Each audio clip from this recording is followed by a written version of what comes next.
There's a march happening in D.C. today, right now, and we want to get to it just to show you. It looks like several thousand people are gathering on the National Mall. They're all there for the March on Washington, and it is to commemorate the 57th anniversary of Martin Luther King Jr.'s March on Washington, where he spoke those famous words, "I have a dream." Man, do they resonate.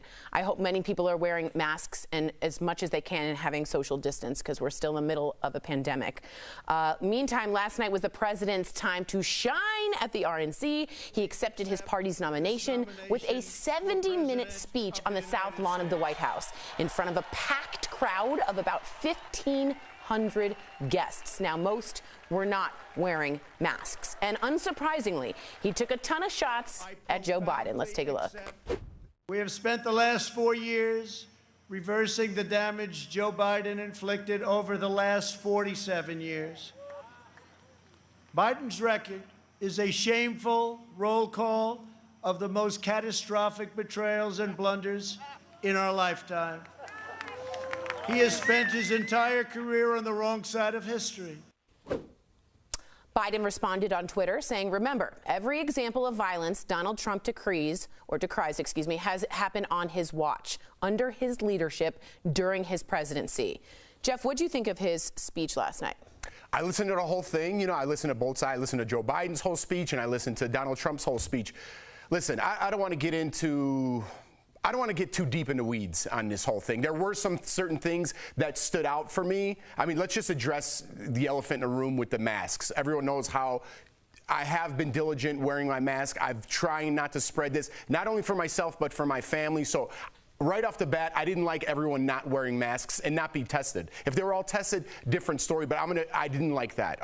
2,000, 1,500, or whatever it was. And I'm not, listen, it is what it is. I'm going to talk about what spoke out to me a little bit. And I don't want to get in the weeds a little bit. He mentioned very briefly cancel culture in there, and that's another thing that sticks out to me. He mentioned speech codes, soul-crushing, like to conform. I don't agree with the soul-crushing part, but there is something that we need to do in America. Again, I'm not trying to spark a debate here, Lindsay, but I feel like I'm a little bit scared to talk on this show. I feel like I'm a little bit scared to talk in a group if I'm out somewhere. And if I say the wrong thing, it could mean my job. So I am a little bit nervous about that, where our culture is going. I get what's happening in America, but I could only speak for myself. I'll put that aside now. And the one thing I really liked, a woman on the moon. We're going back to the moon, Lindsay. We're going back to the moon. He wants to go to the moon because it might be inside out. I don't know what's going on. Lindsay, we'd love your take. What's your take on that? I think a lot of people voted Republican in 2016 and then maybe switched to, in the midterms in 2018, to Democratic vote. And so what the RNC did, I think, pretty brilliantly this week is just try to position themselves in a way to say that Trump is not, or President Trump is not, the worst part of himself that he might have been, and that Ivanka said things like unfiltered instead of other words that were used to describe him. And so I think that he stood there, and we're seeing a very intense battle that's about to happen between now the Democrats and the Republicans, and he kind of stood his ground and said exactly what he plans to do. Now, it's up to everybody viewing it to fact check and find out what information they're going to actually believe at face value. But he did have a parade of Black, Latino, and women people speaking on his behalf, which I thought, for people that don't tune into the news every single week and just watch this, was brilliant on his part, especially because he's been bashed largely by those communities. Yeah, I think that's totally fair. I will say this, just what you said, you got to do your own fact checking. The social, we're going to come socialists, we're going to take your guns, or Biden's going to have open borders. That's just not true. Do your own fact checking on both sides, right?